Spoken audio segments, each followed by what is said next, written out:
was a movie and it started now, forget about whatever financial disasters you've had, personal failures, relationship failures. What would the hero of your life's movie do right now? Hello and welcome to Dad's Dating After Divorce, the only podcast for dads navigating the wild, weird, and I guess sometimes wonderful scene of dating in the 21st century. My name is Jude Sandoval. I am the founder of The Divorced Advocate, and my co-host, Dallas Bluth, the dating and relationship coach of Black Box Dating. Dallas, how you doing today? Doing fabulous, Jude. How are you doing? I'm doing terrific as well.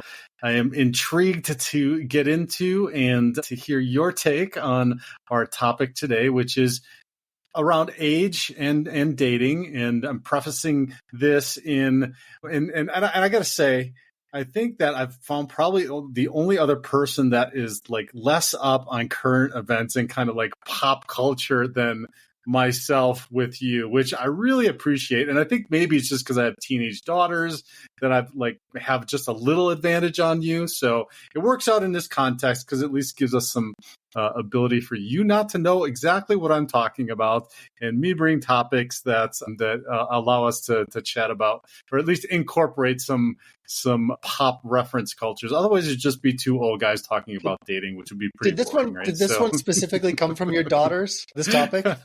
No, actually, this one did not come from my daughters. This one came from me scrolling something somewhere at some time, and it popped up. But and so what we're talking about is the newest iteration of The Bachelor is out, and they're calling it the Golden Bachelor. And I just got to say, off the bat is I just do not like this show at all, period. I never have. The premise of it is ridiculous. You're not going to fall in quote unquote love in 10 episodes or however many episodes they do it, and then they expected, I guess, to propose and try to get married after, and then they carry this on after. It's just a market. It's a whole big marketing BS thing. Anyway, so just to say that I don't necessarily follow this because I don't want everybody to be like, Jesus, you lost all credibility. Dude, we just lost half our audience right there. Exactly. So just prefacing that, guys. But what is interesting, so they have the Golden Bachelor. Golden is older. So the bachelors and the ladies, I guess, are 60 plus or some age. They didn't. This is where kind of the issue has come in. So he is 66 years old, I believe, and the bachelor's name is Mel Owens, and he's 66 years old. And at some point previously, when they were doing some promos or something about it, they asked him what his preferred age range was, and he just innocently and just matter of factly said 45 to 60. And they were like, oh no, you can't limit it only to 60. You're 66 years old. And he said, well, I'm just going to be cutting anybody over 60 because that's just not my age range. And so as you can imagine, that struck a nerve, right? So we'll get into why it struck a nerve, but I wanted to lay a little bit of background, or just a little bit of groundwork on his background, because I thought, okay, well, there's always more to the story to try to understand why somebody might have a preference or whatever. So I did a little research on Mel Owens. He's a former number one draft pick football player. So in the 1980s, he was a number one draft pick. He played, I think, for the Rams for a while in the NFL. So very high performing athlete at some point in his life. And then he went and got a law degree after his NFL career was over, and then started a successful law firm in California and has done that, I guess, for quite a while now. He was married at one point, so he is a divorced dad. As a matter of fact, I think he has two boys, and he was married for 23 years. So he had a long-term marriage, successful marriage, I would say. 23 years together. You got to do something right to stay together for that period of time. But the interesting part of this is that his ex-wife is 19 years younger than him. So this was kind of already his thing, right? The preference and almost 20 years difference. Didn't get married until he was, I think, like 43, 44 years old. So that would have made his ex-wife somewhere around 23, 24, 25. And then they had two sons, and they've raised two sons. They're, I guess, 18 or 20 or something like that now. And so now he's divorced. He's a Golden Bachelor. He's back in the dating game. And I guess his divorce was only finalized sometime last year, so relatively new. So there's some correlations to the dads listening as well. So let's just maybe start off first with what's your reaction to this when you just hear him say, "Hey, well, my age range is 45 to 60. He's 66." Now you know a little bit about his background. Yeah. Well, my first question is, okay, he signed up for a show here that it sounds like it's designed for not just the Bachelor being over 60, but, you know, the women that he's potentially falling in love with and getting married to by the end of the season. I mean, again, it's all just entertainment. That's all it is. I let it go at that. But yes. I'm wondering, dude, you're signing up for a show and then you're shooting yourself in the foot right before it starts. Maybe if he'd been single for a while, you know, and there was a little bit of history out there, and then he signed up for the show, and that would maybe make more sense. But somebody didn't coach this guy right, pun intended. They did not prepare him for, well, I guess first season, I don't know, we're going to start making some really bad parallels here, but like, you know, he's a first season draft pick for a senior dating. I mean, I'm pretty sure when I looked at some of the details up briefly, it looks like all the women, I think, were over 60 for the show. I would like to know what the context was for the podcast. Were they asking him specifically in the show? When he says he disqualifies people over 60, is he talking about in his private dating life, or is he talking about for the sake of the show?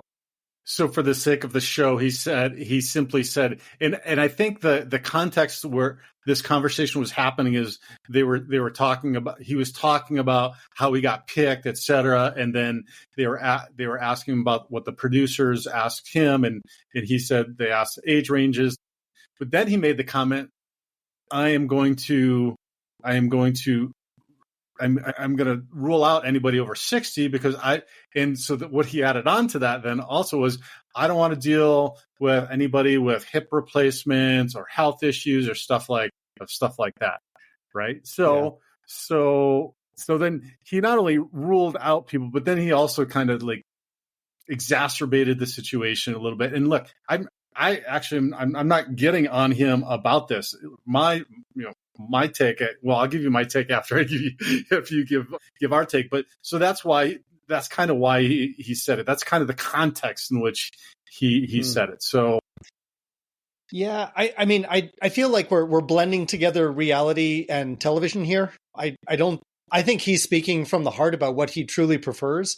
And again, I don't think he's prepping himself. I don't think he's remembering that there's going to be a show and that what he says is going to have an impact on the show. I just don't think he was prepared. You know, I don't think he was coached right for what to expect. I mean, to me, it sounds like his understanding of the show and the way that the show runs are very different. Right. So for me, I just sort of laugh about it. And who knows, maybe this was even designed, you know, to be something to boost ratings, to grab more attention, to create a little bit of sizzle for the season before it comes out. I mean, that might also be the case. Yeah. I mean, that's as far as the show goes. I mean, as far as a 66-year-old man who was married for 23 years, single, and then wants to date women that are anywhere from like, about 25 to 5 years younger than him. That's about the range. No. Yeah. So he said 45 to 60. So. 45. Okay, yeah. So 20 to 5 years younger than him. I mean, that's a different story in your own personal dating life. Yeah. Right. So let's talk about that, because when I heard it, I was like, okay, well, no big deal.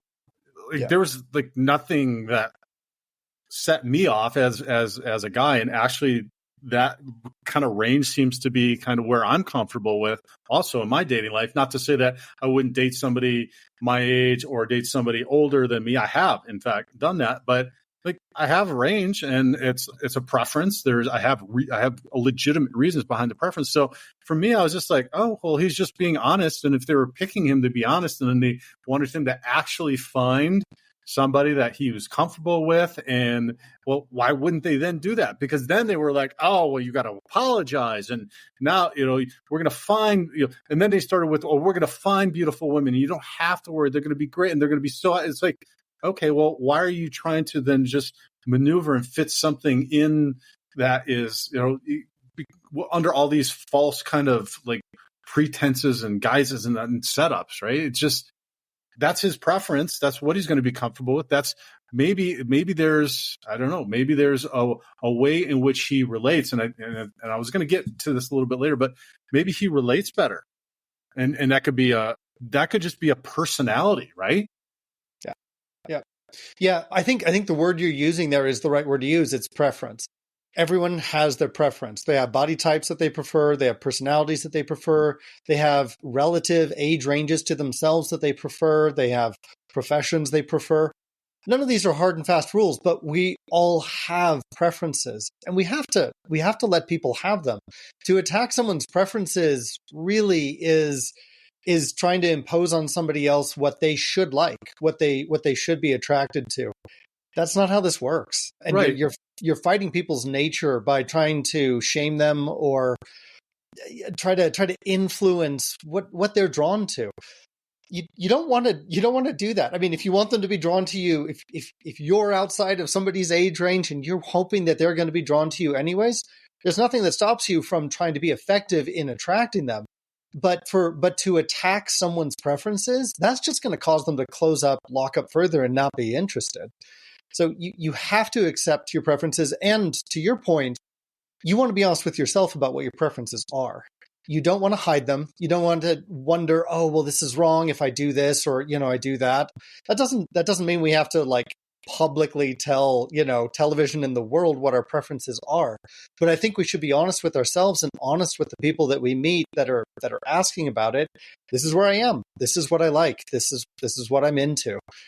Preferences are not to be judged. I mean, it's what we like. And there's something out there for everybody. There really is.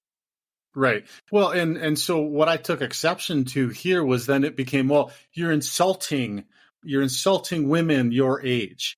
And it's like, no, not really. But because there is there's a legitimate concern with women in their mid to late 60s with health issues. And that includes hip replacements, that includes and that's men too, right? So yeah. that's both. As we age, our bodies wear out, and that is something. But there are some of us that have a much different lifestyle, have a much different fitness level. Like I've got a friend in his mid 60s, literally can out hike me, outrun like everything. I hiked the 14er with him this summer. He's like way more fit than I am, and so much, and in his mid 60s, right? He's got a much younger girlfriend because his lifestyle is that way. Because somebody his age, a woman his age, unless there's exceptions, right? But the majority cannot. Just literally, I can't keep up with him. I'm a male younger than him.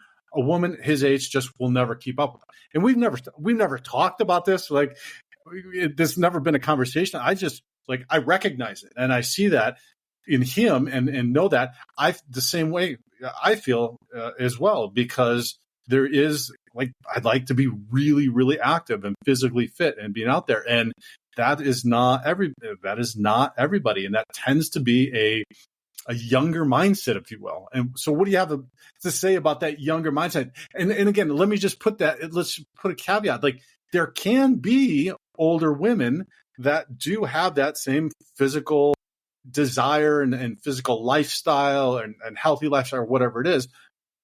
So, but it seems, at least in my estimation, now, okay, this might be where I'm going to get in trouble here, Dallas. It seems that it's a minority rather than a majority. Yeah, I've heard a lot of To me, it makes sense. And I think it's a question of compatibility. Again, coming back to it, your preferences are your preferences. You don't have to explain it. You just have to own it. As far as reasons for your preferences, if there are good reasons, that's awesome. There doesn't have to be. If you have a very active lifestyle and, you know, the woman that you're dating, or for women, the man that you're dating, if they don't meet your lifestyle because you're 66 and you are super fit and you're out there doing things, and seriously, you're just smoking other people that are your age, it makes sense for you to date somebody outside of your age range. And that's a practical reason that comes into play. I've heard a lot of women voice the exact same concerns about dating somebody that is their age or older. Lots of women that I've met in their 50s and 60s, even I think sometimes in their 70s, they will share with me that they want to date a younger man. You know, they want to date a man that's 10 or 15 years younger than them. And they're stating the same reasons that you are, which is, well, not that you are, but the same reason that Mel brought up, which is the health issues. People, like, there are going to be health issues as we get older for everybody. When we're talking about Mel, I don't know if he's not a celebrity, but he's definitely upper class wealthy. I'm guessing he ran a law firm for a long time. He was a number 1 draft pick for the NFL. I mean, he's bringing a certain level of status to the table. And so when he says, yeah, I want to date somebody that's, 15, 20 years younger than me, or only 5 years younger than him, we have to realize there's a marketplace here. There are preferences that we all have, but then what do you bring into the table, financially, physically, socially? All these elements come into play, and we have to sort it out. The thing that I find a problem is it's two things. One is when people are saying, this is what I deserve, this is what I'm entitled to, and they're not really bringing enough to the table to really be able to earn that. Right. It's like, well, when I meet a guy that wants to date a woman that's 20 years younger than him, and he's super out of shape, he doesn't have his finances in place. There's a bunch of things to see. I'm asking him, if you were this woman, are you the guy that she would pick? Does this feel like a natural match in the marketplace? If you just take a step back, I understand it's what you want, and I'm not even saying you can't get it, but you have to take a step back and pull yourself out of your own selfish desires and say, does this line up and make sense? Yeah, that's I think where a lot of people get hung up, is they get attached to what their preferences are and their desires, and they're not honest with themselves about how they line up in the overall marketplace. Yeah, well, and then we get the mob out there that is, then there is this mob mentality of, well, you can't say that because that's disrespect. Like, what else? It's not. It is absolutely positively not, at least in my estimation, to be able to talk about your preferences of what you want. And that's perfectly fine. And let's talk a little bit about, you brought up the sexual marketplace, right? Yeah. There is such a thing. And there is such a thing as your sexual market value. Okay. And that varies throughout your life. That varies differently throughout your life for men and differently for women. And so if you don't know that, I think this is where you get the people going, oh, he can't do that. He can't. But if you do know and understand that, then you're like me, and you're like, well, yeah, duh. That makes sense. Really. He was already married, and I'm not surprised to see that he was already married to somebody 20 years younger for 23 years, and she had children with him, et cetera. That makes perfect sense to me now that he said that, because he's actually already experienced he's already established himself, his sexual market value in the sexual marketplace once. So he knows what that is. Now, what I'm disappointed is he came groveling back, probably because he had to still, in order to stay on the show, he probably had to say, I'm so sorry, and blah, blah, blah, blah, blah, and all that crap. If he was honest, he would have just said, look, this is my sexual market value in the sexual marketplace. This is what I want. Let's go with it. If you don't want to, then, we'll not do the show. But he didn't. So, but whatever. So let's define first the sexual markets, and then what like sexual market values are, and then how those are different with men and women. Yeah, I'm not sure that I'm really qualified to define what the sexual marketplace is. Basically, I think it's pretty clear that some people, okay, I can talk about the dating app scene, that for sure. It's a weird market, but in the online dating apps, I believe it's something like 3 to 5% of the men get something like over 90% of the messaging and dates and sex with the women. So there are a few men bubbling up to the top. They get most of the attention there. And that is a particular type of sexual marketplace. When you broaden that out to real life, in real life, it flattens out a little bit, but not all that much. There tend to be certain people that are they're more attractive. And as a result, they get more choices. They get more options. What is attractive in a man and what is attractive in a woman is statistically very clearly established. Youth in women is very attractive. Youth in men has some attraction, but there are other elements that make a man attractive, such as his being financially established in life, his wealth. You just don't have that when you're young, and unless you were born, in a wealthy family and you're just going to be expecting an inheritance. You got to build it, and that just takes time. Generally speaking, a woman being wealthy is not nearly as attractive, or it's not that it's not attractive, but it doesn't weigh as heavily in men's attraction to women as a man's financial situation is in attracting women to him. So as the life goes on, as the decades move past, in your 20s, women have a lot more power in the sexual marketplace because of their youth, and because historically anyway, they tend to be more fit and in shape. Personally, I don't see that trend necessarily holding true these days. I'm quite amazed to actually see that it's not that someone is necessarily, a woman is necessarily fit and in shape when they're in their 20s, and then as they get older, that all shifts. I'm finding that it's kind of independent at this point. And so for me, some of the traditional elements of why youthful women are so sexy to men, it's falling off a little bit because we're not as in shape as we used to be as a society. So being in shape seems to be independent of age at this point. So yeah, and as a woman gets older, the physical beauty fades. And you can do things like plastic surgery, you can do other things, but the physical beauty, again, on average, is just not going to be the same as it was when you were younger. The people that are getting mad about this, the people that are yelling about it, I think they're yelling about it because they're angry that it shouldn't be this way. I think they're angry right. about it on principle. They're saying you can't say that. Well, I mean, that's trying to deny what is very statistically clearly proven, that men are attracted to younger women. One of the early episodes, you brought up dataclysm, and I don't remember what the exact chart was, but there was this sort of like cliffhanger moment of swiping on women where it was, I think, like 22 or 23. After that, suddenly men just stopped swiping right. There was like a drop off where the women swiping to men, it was within a relative age range to themselves. Surprisingly, it still didn't match their stated preferences. So to be clear, a stated preference is what you say you want and what you say you like.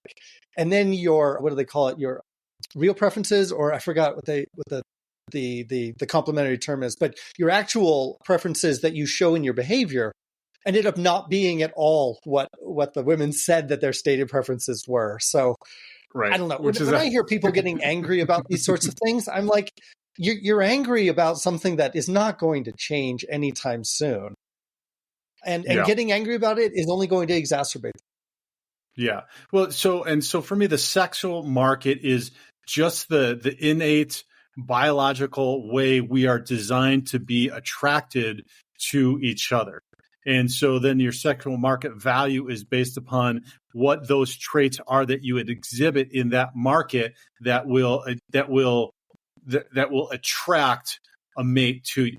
And so you talked about the differences in what is attractive for a woman to a man, and for what a man is to a woman. And you talked about the dataclysm is just one of the latest and many of the different whatever statistics or studies or whatever.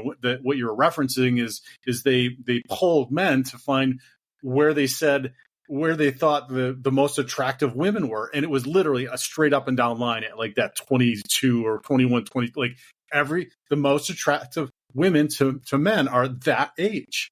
And that is just by design. Like it's not, and that doesn't mean, I think we should add that doesn't mean that we're all going looking to dating them, right? Because now we have a higher level of consciousness. We need to make decisions based upon our lives. Like all kinds of other things go in that. But when we're looking at it from just a biological perspective, that is what we are wired to look at, find attractive, and be drawn to. And so that is not a bad thing. This is this whole mindset that some have in our society of wanting to deny these just ways in which men and women are wired differently. And when we start getting into that, the problem is, and then you start causing problems when you want to try to change that. It's not, working within that is better than trying to change somebody's mindset, or even, like in this case, guilt somebody around what is just a natural way, because we don't do it the other way, right? You talked about there's things that women look at that are attractive to men. So there isn't that up and down attractive line for women at 21 or 22, because 21 and 22 are men don't provide the same the ability to protect, the ability to provide, some of these other things that are natural, whether women know it or not, are just naturally things that they look at in men that make them, that draw them towards them. Right. Well, men do like get upset about this, but we get upset about it for the most part with other men. The whole manosphere is based on it's unfair what women are asking for from men. So men do this. We do it very differently. We don't go, you don't see men showing up on talk shows accusing women of being very unfair. Like we don't do it that way. Instead, we're busy away on our keyboards in our mother's basements, complaining about it in a whole different, some of us. I mean, but what I'm saying is the men that are complaining about it, that tends to be the way that they do it. They tend to be we tend to get angry and frustrated in a private setting, and we tend to bitch about it with other dudes like that. And, women do that also, but we don't bring it out to the stage and start calling out women and, cancel culturing them or whatever because of their preferences. We just get frustrated and then we accuse that the whole game is rigged against us. Again, I'm not one of those guys, but there are a lot of guys that's where the frustration and anger kick in. Yeah, well, that's interesting because at least the guys that I come in contact with, there feels like there's more of a mentality of then go fix it, right? Because you got and that's kind of a male mindset too. So which can be healthy, I think is good. So are you not? And you mentioned some of them, and unfortunately, these are the things. Are you in a good financial place? Are you good mentally, emotionally? Like, are you fit? Have you taken care of yourself? Are you going to be, somebody's going to have to be caring for and like basically taking care of another child for the rest of your life? So like, are these things? And if they're not, at least the guys that I come in contact with, like, well, go fix it. Now, lots of times when we get that in our head, we think things like, oh, I got to go make more money. I got to become rich. This is the only thing that I can do. And that's a false narrative. And again, anything that becomes extreme then becomes unhealthy, right? Toxic, if you will. I hate that word, but anything that becomes too much can become toxic in your body, in your life, whatever it is. Yeah, I think what you're touching on there is the fact that there is a sexual marketplace, but we have maneuverability within the sexual marketplace. And you're totally right. The type of guy that I'm describing is essentially not much of a man. He's immature. He's blaming others. He's not taking responsibility for his own lot in life, and he's yelling and pointing the finger outwardly rather than reflecting inwardly to find out what are the levers and bootstraps that he has at his disposal that can change his reality. And When a guy starts to engage with those elements, he changes his marketability in the sexual marketplace. He makes himself more desirable. And the interesting thing is we tend to look at these marketplaces as a way for us to tell us how we're doing inside, but there is no meter. We can't like go to the doctor, you measure your height, and then you measure your sexual marketplace marketability. We can't do that. There's no such instrument. Well, you can in some sense by the success that you're having in it, right? If you're attracting who it is that you're wanting, so that is a tool by which you can measure yourself. Yes, you can. It's hard to control for just sort of good luck, randomness, other elements in your life. I was talking about just sort of knowing that I'm going up. What I was leading to is there is a much more subtle indicator, though, on the inside. When you feel more relaxed, when you feel more confident, when you make fewer excuses, and really when you stop explaining yourself and you're simply coming back to the original point, stating what your preferences are and saying, this is what I like and this is what I'm bringing to the table in exchange for them. And you start finding women that say yes to that, then you know that you're increasing your value in the sexual marketplace. But the real indicator is essentially your state inside of yourself. Are you feeling calm? Are you feeling confident? Are you feeling collected? Does your life make sense to you? That is a man that has a higher value in the sexual marketplace. The guys that start out and they're complaining and they're pointing the finger and they're blaming and they're saying this is never going to happen, this isn't fair. Those feelings inside of yourself, without having to look at how women respond to you, those feelings in yourself are the best, most reliable indicator of what your value is in a very fundamental sense in the sexual marketplace. Yeah, and so that's a great point to bring it back to divorce and going through a divorce, because lots of times our whatever you want to call it, our self-esteem, our ego, or whatever takes a hit through that, right? Because this was a huge thing that's happened, and guys, listen, you're going to just hear this theme over and over with Dallas and I about talking about finding out where you're at, doing a self-assessment, understanding how you're feeling about things and about yourself, and then what to do in going forward. Like for instance, somebody could have one of these preferences because they might be, and so let's take it to the unhealthy part we were talking about, which is a dad's divorcing, he's out there dating again, and he's got this preference, but this preference is maybe because he wants to relive his youth, right? Because he's just feeling bad about having got out of the marriage or whatever, or some other healthy dynamic that he's looking to get into.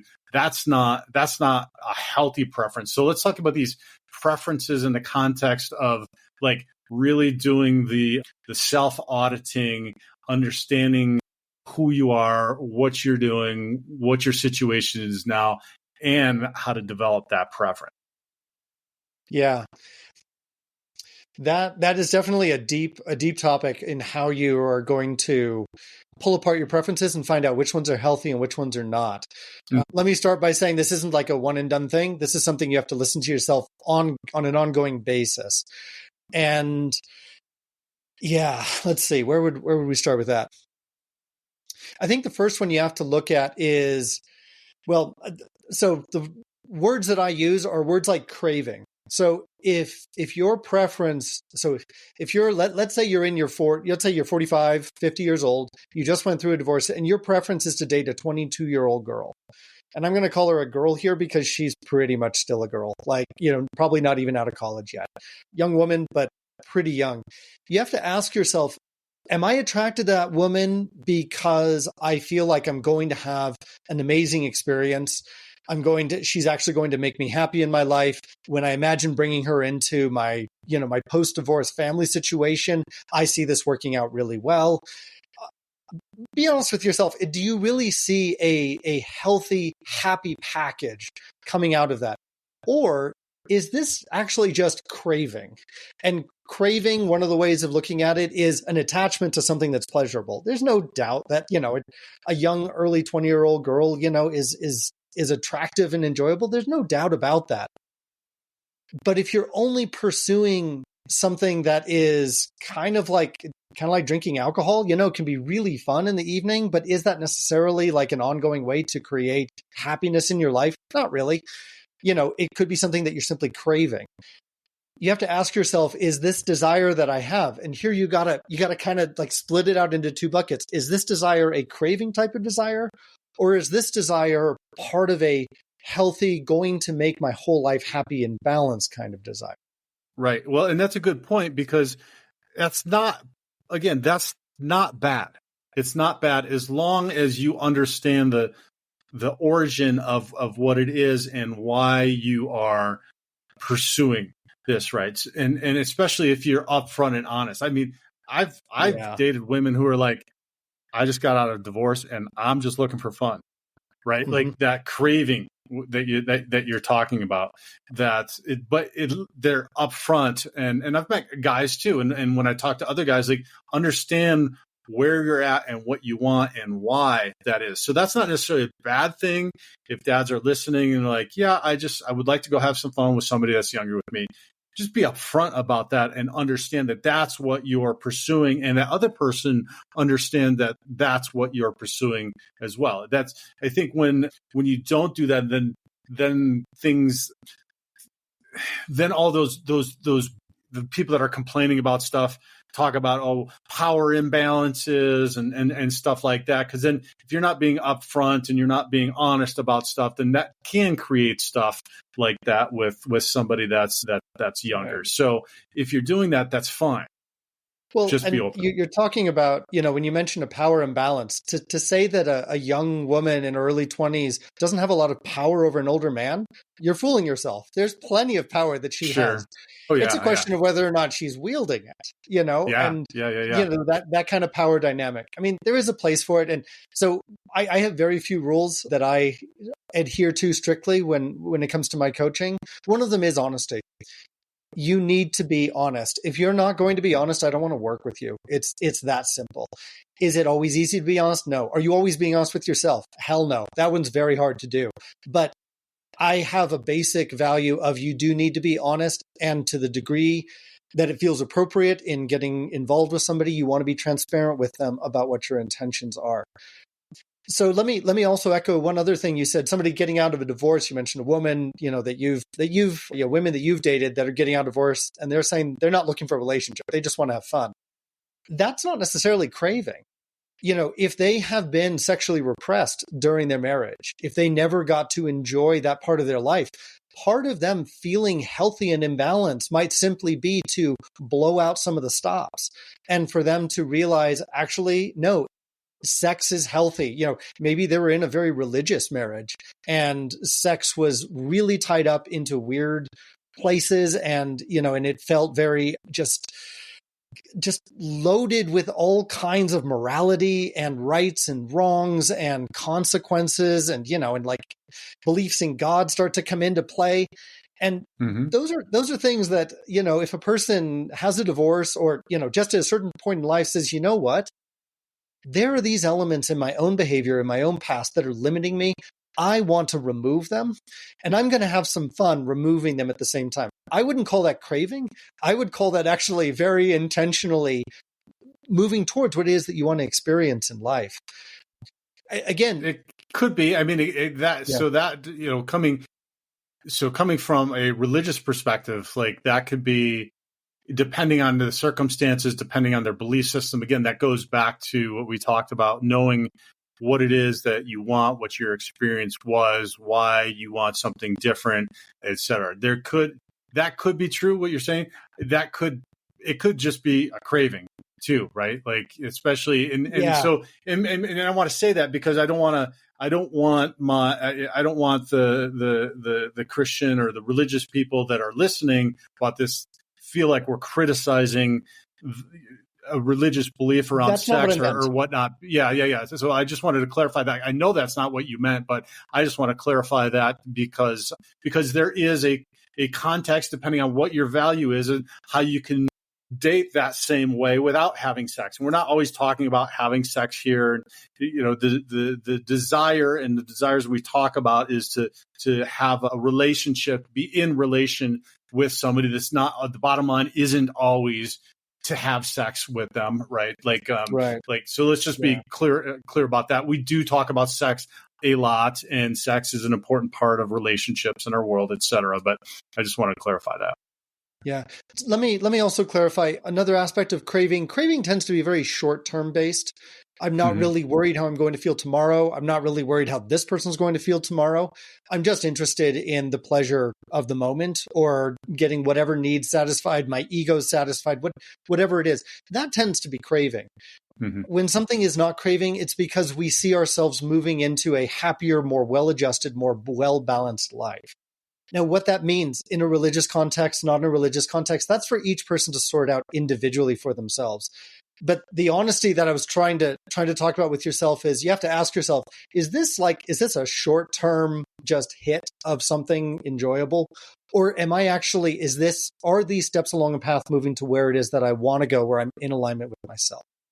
Right. Yeah. And that's, I think your definition of craving clears that up, because it's kind of like a craving when you're maybe eating something or doing something, like you're not thinking through. You haven't done what we're subscribing to, which is take the time, understand where you're at, what it is that you want, why you're doing that. Right. Yeah. And then be honest with that. A craving is just you're just, you're following your emotions and you're whatever. You just doing jumping it. into it. Yeah. Yeah. And I would say which is never advisable. Right. Yeah. Yeah. Well, cravings don't take you anywhere intentional. And when you move haphazardly through life, you usually don't end up by accident where you want to be. It usually takes a lot more intentionality to get there. I want to bring it back to the question of of analyzing your preferences that you have. You want to be honest with yourself about what the preferences are, and then you want to examine them and ask them, are these preferences that are serving me? Are these preferences that are leading me to a life that I'm really going to be fulfilled and enjoying? This episode is largely about age preferences. Well, you have to ask yourself, again, if I'm a divorced man, in my, early middle-aged or wherever you are, and I'm dating a woman that is really closer to my kid's age than to my own age, you have to ask yourself, how is that going to play out later in life? And if it plays out in a way that somehow makes sense for you and you see it being happy, fine. The important thing is that you ask that question. And you look at your preferences and ask yourself, are these life-giving, nurturing, healthy preferences?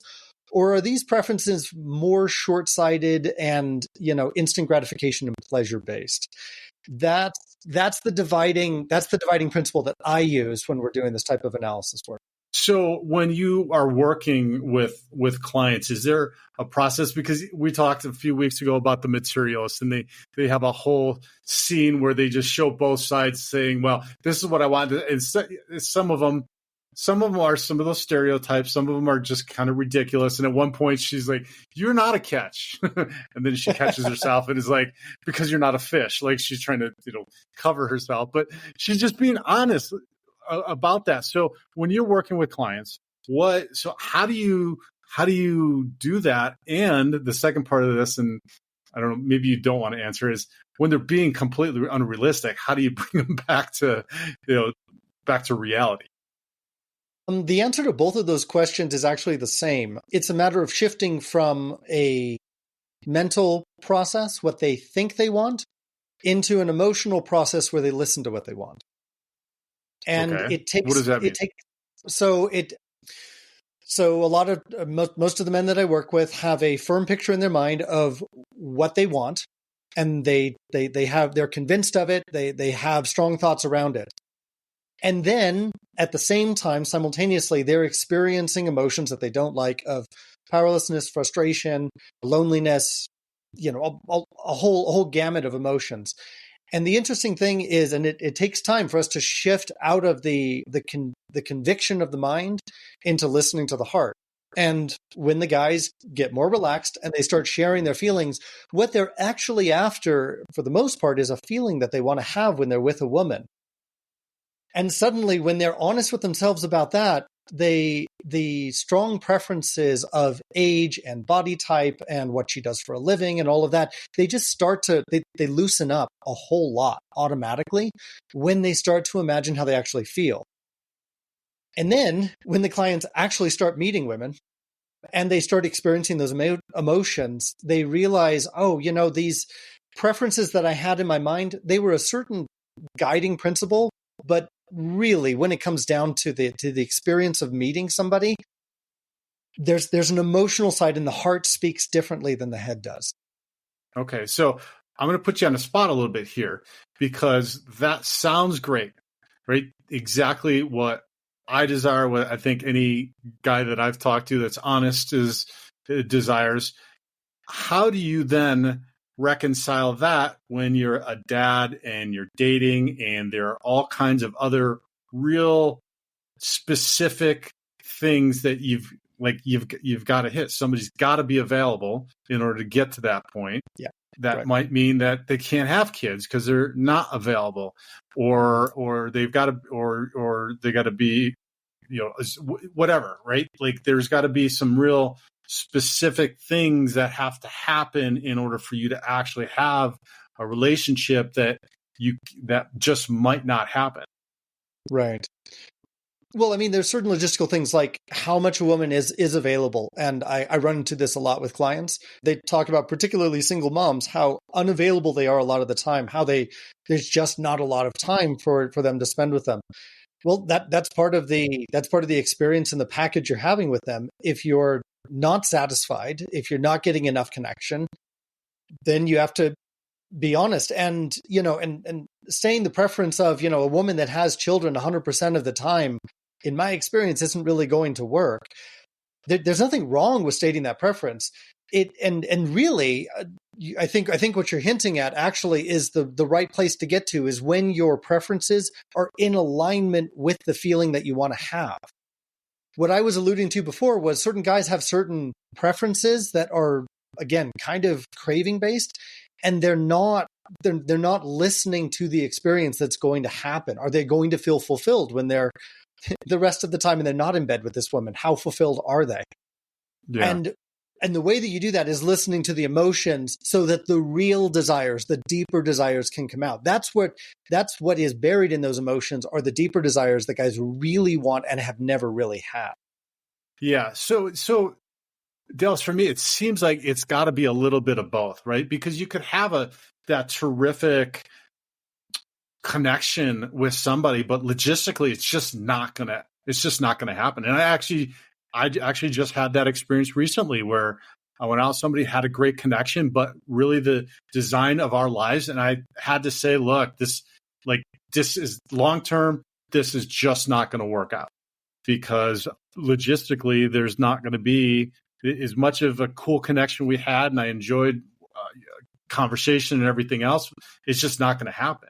So I feel like we need to be realistic about that, and it's a hard balance, I would say, for dads. I know that it's been my experience. It's been really hard, and to some extent, I've had to just rule out, not completely rule out, but just change my preferences, right? Because what I might prefer is it's just not going to happen as much as I'd like to have that connection with that perfect ideal situation that I want. It's just not going to happen because of circumstances. Yeah, that's entirely true. Practical life comes into place, and unfortunately, some of the statements are, we're in different places in our lives. We're looking for different things, even though you have that amazing connect with somebody. Yeah, that is very unfortunate when it happens, and it happens all the time. Yeah. Yeah. Well, and so what I would like to encourage the listeners is everything that you're saying. I 100% agree, right? The feeling that you want to have, the connection, all of that, but don't discount the practicality, and don't just stop at what that feeling is. Because you could, I've done this, and I've wasted a lot of time doing this, in having a connection, doing it, but then just finding out that, well, the circumstances are not going to allow us to really move past this great feeling we have. And sorry, guys, just love does not conquer all. It's a terrible saying. It doesn't work. There's stuff that you have to think about. There's practicalities you have to think about. And now that you are a single dad and you have kids and that responsibility, it's a whole different game. So think a little bit further past just the feeling. It's not bad to have the feeling, make those connections, do that, which is one of the great things that you do. Dallas always bring me back to that and talking about how to do that. But I want to make sure that we don't get ourselves into situations that are just going to be heartbreaking or unfulfilling because of the greater picture. Yeah. Does that make sense? Absolutely. And I agree. And listening to your feelings will bring to light some of those practical necessities that you need, such as what is her availability? I'm going to throw in there, because we're talking about dating younger women, what is her maturity level? Mm-hmm. Is she going to be able to understand and support you in where you are in your life? Will some young women be able to do that? Yes. Will most of them be able to do that? Probably not. Probably not. Yeah. Probably not, because they haven't been there yet. Right. And they, and they get involved with you and you already have kids that, I don't know, may or may not ever get there for them. Yeah, no, the listening to the emotions distills out, because when I work with clients, they tend to have, coming from a mental place, a certain conviction about what they're looking for and what that picture is. When we begin to listen to the emotions, what the real priorities are for them to experience in a connection with a woman, those start to surface. Once those surface, then we start to revise the preferences, and we become more conscious of what the actual preferences that a man have, that one of the clients has, really are. Okay, so what you're looking for is this type of a connection. Well, maybe we should adjust some of your stated preferences to align itself better with the experience that deep down emotionally you have wanted for your whole damn life and never gotten. Right. That's sort of the full process that we go through in the analysis. And I hope that does resonate with what you're talking about. Yeah. No. I think you pretty much brought it full circle. And I'll use the analogy that we were talking about earlier, which is we innately look at the young 20 and we're attracted to that, right? Just as a male species. But when we're doing the process that you just described, which is your feelings about what is that connection that you have with them, is this going to be fulfilling the time? Okay, maybe they have the time, except the connection, right? What you're going to be talking about Seinfeld reruns, and she's going to be talking about TikTok, right? Like, that's going to be difficult and challenging. And so you refine that up to while you're sacrificing one, to some extent, you're gaining another, right? And so again, tuning into those feelings like you described can help to understand those practicalities of what your life is and how you can fit in. Fit in is not the best word. How you can attract what it is that you want, that's going to work perfectly in your situation. Does that make sense? Yeah, it does. Yeah. And I think when we talk about sort of a sexual marketplace and what you're bringing to the table, when we listen to the deeper desires that we have and the experience that we want to have, we tend to align ourselves into the sexual marketplace in a more accurate place. We tend to attract the people that are going to give us what we're looking for, because we're now situating ourselves where we actually are in that marketplace.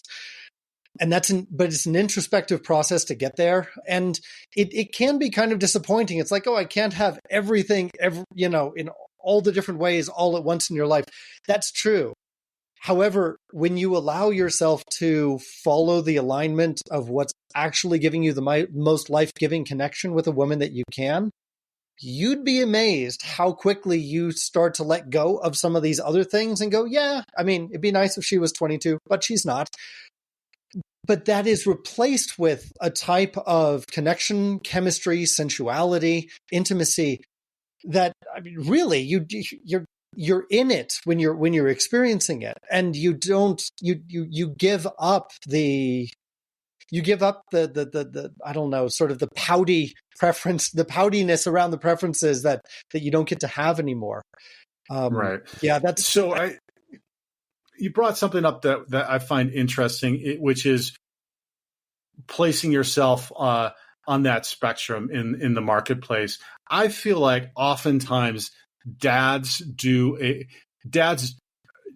devalue themselves in the marketplace quite a bit. And I think that happens because of the experience and what they've gone through, et cetera. And I say that because then I've been doing this work long enough to know guys then after a while, post-divorce, back in the dating scene, then their kind of mindset shifts and they kind of change that mindset and they start to see and feel the value that they have in that. So I think that's another point I'd like to make with the guys too. Like where you're at now, thinking about this, probably is going to change in 6 months and then in a year or 2 years about what your value is in this marketplace. And so just have some grace with yourself. Find somebody like Dallas and do the work, because man, Dallas, you could have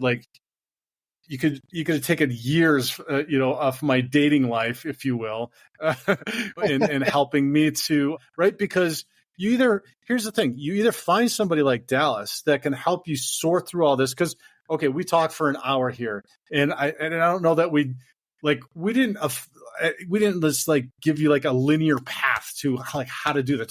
There's so much that goes into it, and there's so many variables that go into it. And so finding somebody like Dallas, and Dallas hasn't paid me to do this promotion, is because it helps you to sort through this stuff and look at this stuff and then refine this stuff. It's kind of like, you can change your own brakes, but is it gonna take you 3-4 hours to do and figure out, or your oil change or whatever, or can you take it to Jiffy Lube or the brake place or whatever and get it done in an hour? You pay it more. Like, it just makes sense to have somebody to coach you through this stuff, and then it's going to take the years. Like I said, you would have taken years off my dating life had I talked to you early on, because everything you just we try not to get into personal anecdotes here, but I do probably more than you do. But like, yeah. I did date the like really young, like right out of the bat, first off the bat, craving, right? Like that's, stupid. Like I look back at it now, and I look back on what I thought my market value was. It's completely different now. So find somebody like Dallas, or find Dallas, just all of you, call Dallas tomorrow and get signed up at blackboxdating.com and just work through that and understand that, because it's just going to make things so much smoother, so much easier, so much more fulfilling, so much more loving. There's so much that positive that can come out of it. Yeah. Jude, thank you. I really appreciate, your vote of confidence, and for, telling the guys that there is a faster, easier way to get through this. I really do. And that is really what it comes down to. It's taking larger strides and moving quicker across the game board to where it is that you want to be. I want to also echo what you said here about the fact that divorced dads struggle with confidence and probably see themselves as having lower value in the sexual marketplace. It's not true. It depends a little bit on the age range that you're in, but I would say probably if you're over the age of 40, I don't believe that having kids in itself it lowers your value at all in the sexual marketplace. Now, there's a subtle difference. It doesn't lower your value if you are making it clear that your children and your responsibilities as a father are not going to be put on the woman that you are dating. If you can show that you have all of this in place and that you are protecting her from it, and that she's not going to be involved with it at all until both of you feel that it's appropriate. As long as you're doing that and you have time available for dating, in a lot of ways, single dads bring a certain level of maturity, a certain level of accomplishment that a guy like me who doesn't have children does not bring to the table. I'm in my 40s. Women scratch their head and are like, so why don't you have kids? So why have you never been married? And I have a whole other, it's like, are you just a playboy? Are you just messing around? Like, you must not be that serious. Plenty of single moms have just said no because they assume I can't understand. I don't have the emotional maturity. I don't get it to be able to date them. I can't understand their lives. I've been disqualified sometimes from women that I really wanted to be involved with. There is, if it's presented in a way that the woman is protected from the responsibilities of your children and your divorce, if it's presented that way, being a single divorced dad can actually be a huge asset in the marketplace sexually. Yeah.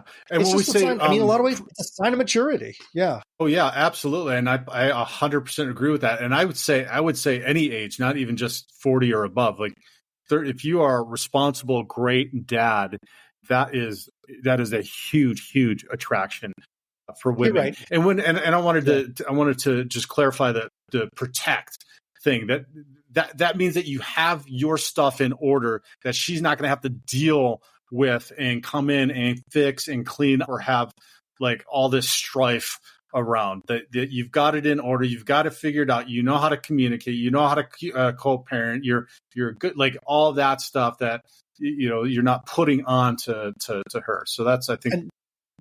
And just to reciprocate, right? Gentlemen, listening to the show, if you do not have your house in order, if you don't have your divorce figured out, I'm not going to articulate this well because I've never gone through it. But if your life still feels like a mess, Jude is the man you need to talk to.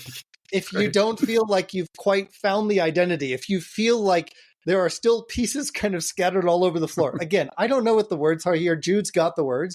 Jude is the man you want to talk to take the post-divorce life. Well, I guess it's pre, during, and post, but the threat of divorce and the actuality of divorce, he's the guy that knows how to take Humpty Dumpty that fell off the wall, put him back together, and make it so that you have an attractive life that you're presenting to women, to your children, to yourself, and to the world again. Jude's the guy that knows how to do that. Because, Jude, I mean, the story you've told me about what you've gone through, I mean, it is some of the roughest stuff that I can imagine. And you've been doing this now for years with other men. And this is what you do. You help guys put the life back together the way they need it.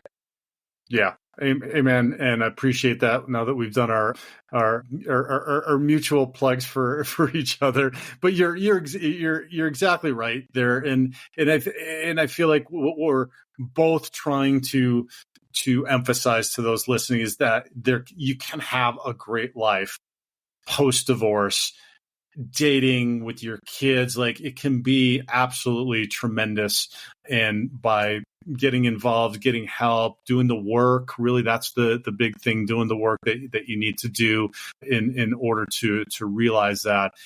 I tell you, I never ever could have imagined the beauty in my life and the experience and the richness in my life that I have now, particularly when I was going through my divorce. So it does happen. It can happen. And so, just some more encouragement from us guys. Dallas, this was good, man. Our time flies every time. There's like 5 more things I want to talk about with this, but tune in next week because we'll be here talking about, who knows? I don't know. We'll figure it out. We'll see. And before then, all you guys listening that are going to get a hold of Dallas, how do they do it? Go to blackboxdating.com. Go ahead and schedule a 20-minute call. We can talk about your situation and see whether or not my coaching program is a good fit for you. Blackboxdating.com. Jude, same to you. How can guys get in touch with you between this week and next week? Yep. thedivorcedadvocate.com. All of your resources wherever you're at in your divorce. So, Dallas, thanks so much. Always a pleasure. We'll chat next week. Thanks, Jude. Talk to you next week. Bye. Of your own movie. If your life was a movie and it started now, forget about whatever financial disasters you've had, personal failures, relationship failures. What would the hero